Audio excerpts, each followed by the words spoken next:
Bora para a continuação do livro da Zíbia Gasparetto, Espinhos do Tempo?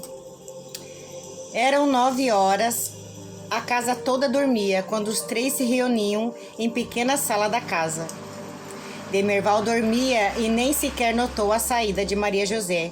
Os 3 sentaram-se. Eduardo fez sentida prece pedindo ajuda de Deus para Menelau, enquanto o negro caía em sono solto, com a cabeça pendida sobre o peito. De repente, Maria José sentiu vontade de sair dali, de correr, de gritar. Conteve-se, entretanto, precisava rezar por Menelau, e procurou esforçar-se para isso.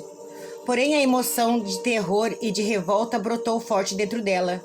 Eduardo levantou-se e disse-lhe calmo: "Não tema. Se sentir vontade de falar, não segure. Seja o que for, fale. A senhora está sob a ação de um espírito." Maria José não mais se conteve. "Deixe-me sair", falou com voz irritada. "Você não pode prender-me aqui. Só quero alguns esclarecimentos. Não os darei, sei de tudo, mas eles vão penar mais do que eu penei. Assim eu quero, estarei vingada." O ódio é doença perigosa, fere mais a quem a sente. Como se eu não tivesse ferida. Não vê como me encontro? A voz de Maria José era amargurada e rancorosa. "Por acaso sabe o que eles fizeram comigo? Meu ódio há de persegui-los para sempre." "Eu gostaria de ajudar você." "A quem se refere?" "A todos eles, ao esposo traidor e infiel e à mulher sem alma que o roubou de mim. Eu os vi juntos. Apesar de tudo, eles ainda se amam. Mas hei de separá-los para sempre. Nunca mais hão de ver-se, nunca mais." "Mas se eles se amam, por que não deixar eles em paz?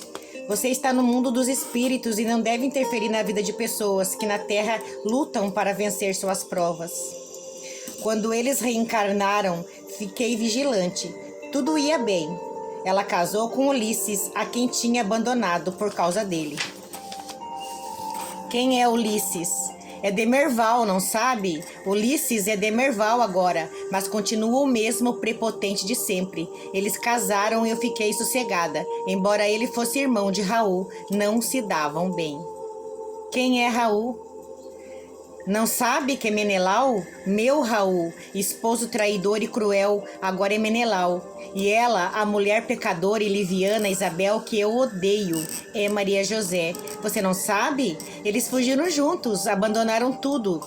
Eu tinha 5 filhos e ela o tirou de mim. Passamos fome e privações, eu adoeci. Não vê meus pulmões como estão? Meus filhos ficaram órfãos por causa dele. Vi o sofrimento deles, sem pai ou mãe nesse mundo cruel. Como pede que eu não os odeie? Enquanto ficaram separados, eu suportei. Mas quando os vi juntos, todo o meu ódio reapareceu, ganhou força. Procure compreender, a atração deles foi forte, mas eles reagiram. Ela cumpre seus deveres de esposa e mãe, e ele também.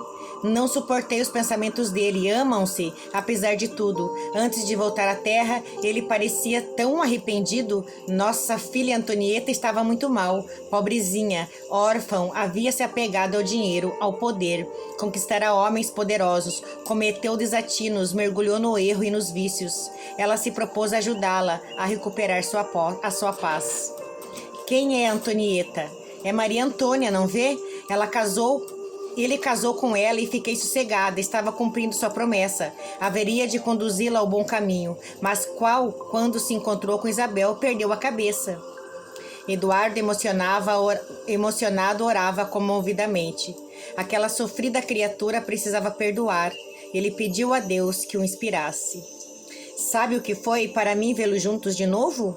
Eu tinha acreditado nela, havia perdoado Isabel quando ela prometeu ajudar meus filhos e recebê-lo como seus, dando-lhes amor e se dedicando a que eles pudessem ter tudo quanto lhes havia sido tirado. Acreditei nessa mentirosa, até que os vi juntos de novo. Os beijos sem se lembrarem dos compromissos. Sei que se eles se encontrarem, terão tudo de novo. Por isso quero longe, nunca mais ele voltará, não deixarei." "Você não confia em Deus?" Maria José pareceu hesitar. "Confia um pouco." "Não acha que ele faz tudo certo?" "Acho, mas no meu caso as pessoas são fracas. Deus não tem nada com isso. Deixe-me ir embora. Agora eu já disse tudo." Espere um pouco mais, é verdade que eles fraquejaram, mas depois eles lutaram, reagiram, não abandonaram seus compromissos. Quem pode saber se eles iriam mesmo fracassar? Agora estão mudados, embora os dois se amem, não largaram as obrigações. Você está sendo precipitada.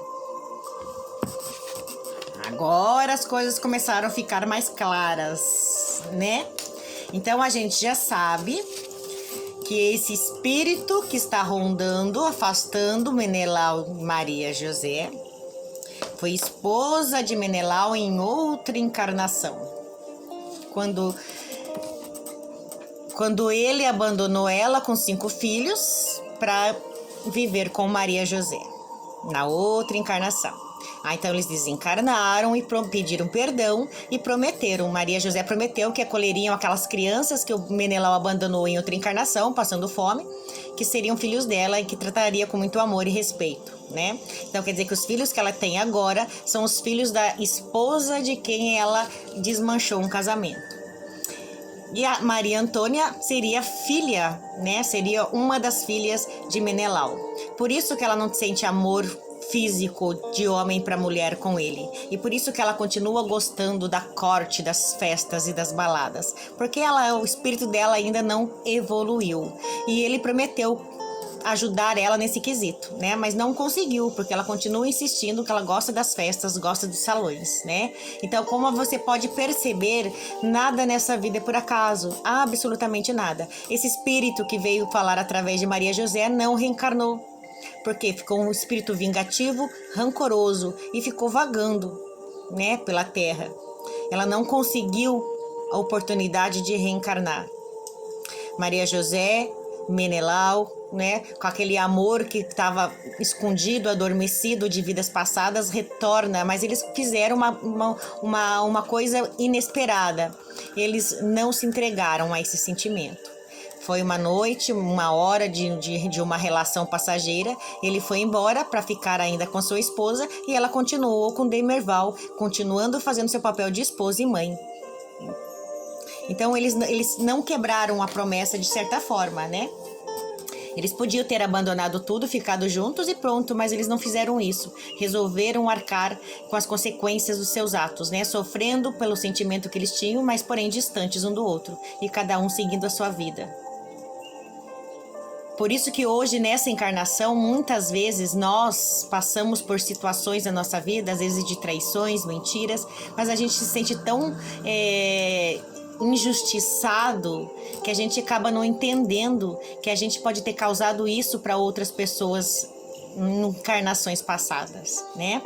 Então é importante você cuidado com aquilo que você pensa, com aquilo que você mentaliza, tá? Muitas das vezes as coisas de ruim que acontecem na sua vida são resultados da ação e reação de coisas que você fez de errado em vidas passadas. Por isso que é importante a gente manter a boa moral, a boa conduta e os bons valores, não se deixar cair em tentação, fazer sempre o que é certo, por mais que isso cause dor e sofrimento. Mas o importante sim é fazer o que é certo para que a gente possa ter paz de consciência quando a gente desencarnar. E não ficar que nem esse espírito que está vagando ainda sem conseguir reencarnar, buscando vingança e provavelmente está num grande sofrimento. Pense nisso, tenham um bom dia, fiquem com Deus. A live já vai começar.